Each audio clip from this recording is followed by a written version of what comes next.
Hello to all. It's Vicki Hudson here with High Road Global Services, and today I want to talk to you about racism. After the murders of George Floyd, Breonna Taylor, Ahmaud Arbery, and countless others, I've been thinking for weeks about what to say and how to say it. But that in itself is an issue. As a white person, I think, oh, I might say this wrong or I might say that wrong. So I was delayed in making this statement, and that in itself is a form of complicity. It's silence, and that is a form of complicity. So here's what I want to say, imperfections and all. To my Black friends and colleagues and brothers and sisters, your lives matter to me. I own my part in the systems that have led to the current tragedies. Black lives are worth so much more than we are giving. And I've devoted the last 16 years to countering bias and building bridges, but I still catch myself daily in subtle forms of racism. It is a process, and one that we can't give up on because it feels so awful to work on. Imagine how people of color feel. Now, none of us knows enough, but we can't let that stop us. So what do we do? I've been getting that question from clients, from colleagues, from myself. What do we do differently? I ask myself that question every day. And while I'm part of the problem, that also means that I get to be part of the solution. So here are some of my thoughts. Number one, listen.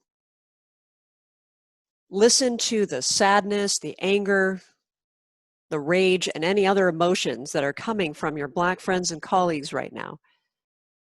And of course, their responses are going to be varied and wide because the Black community is not a monolith.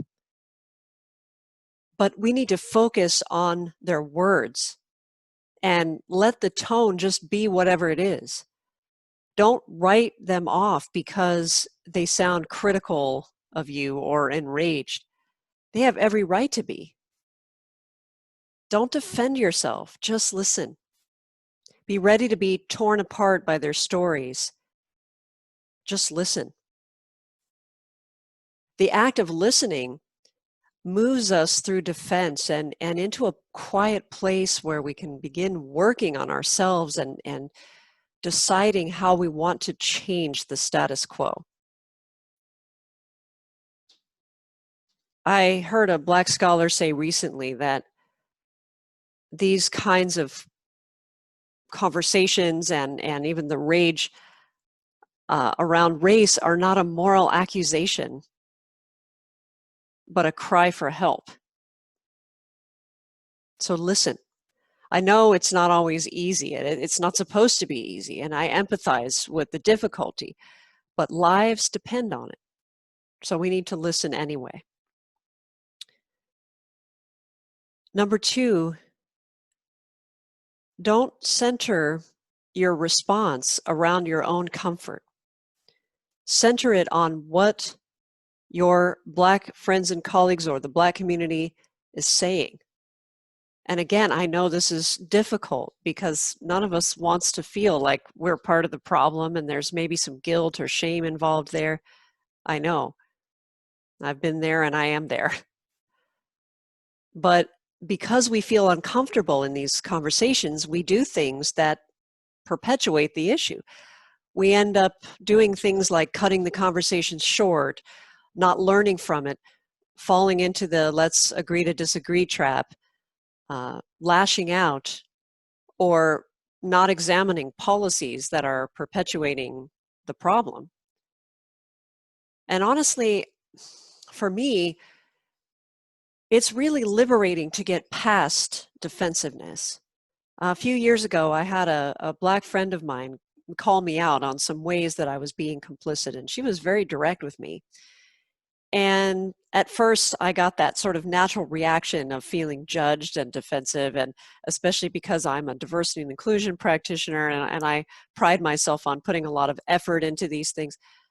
But I took a deep breath and gave it some thought and realized it's not about me. It was about her and her pain and what she was asking of me. And I was standing at a fork in the road. I either could have thought about what she said and actually got to work on it, or just feel like, oh, this conversation is icky and uncomfortable, and I'm just going to run away and go back to business as usual. We can't do that. We shouldn't have been doing it all this time, but I think that these murders and some of the events of the recent past have shown us in no uncertain terms that we cannot continue that process. We can't short circuit these conversations and these actions. So the good news is that it's very liberating to get past your defensiveness. I've spent the last several years kind of training myself to be non-defensive, and it is freeing. It's freeing not to be bothered when a person of color calls you out on a bias or tells you you're complicit with racism for one reason or another. You can just take a deep breath and say, yeah, I probably am. And let me go work on that. This is liberating. And it's not right that our friends and colleagues of color have to do this in the first place. But when they do, when they take the time and the effort and the energy to do that, we can respond by saying either tell me more, or if they don't have the energy for that, and that's understandable, to go back and figure it out ourselves. It's freeing not to be defensive.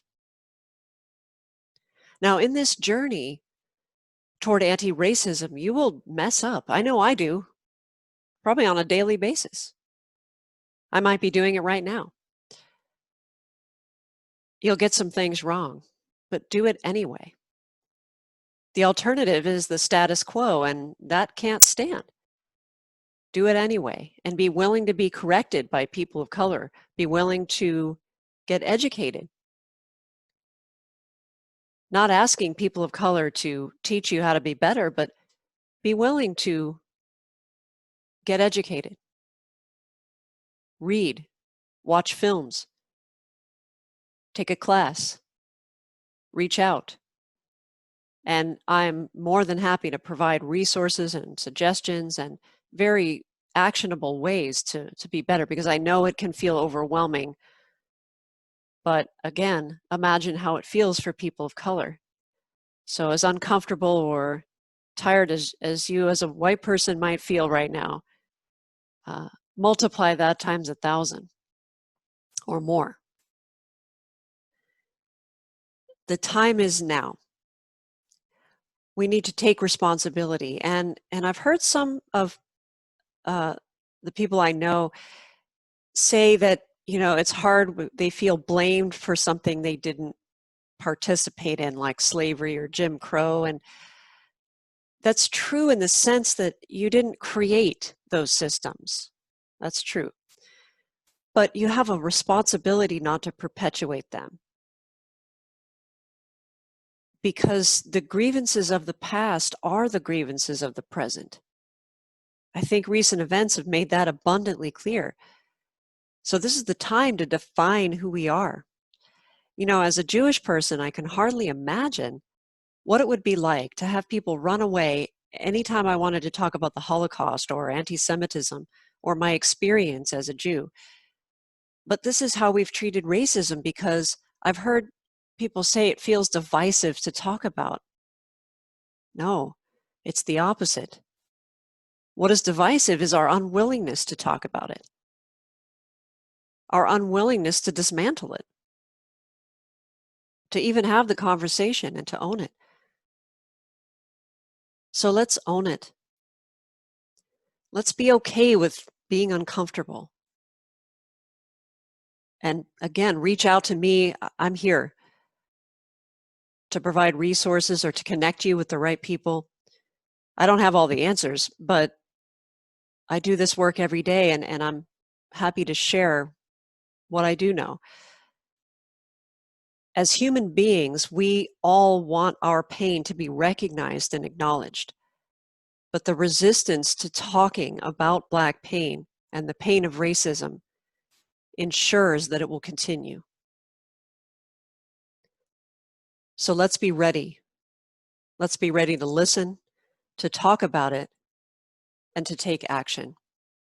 Thank you, and be well.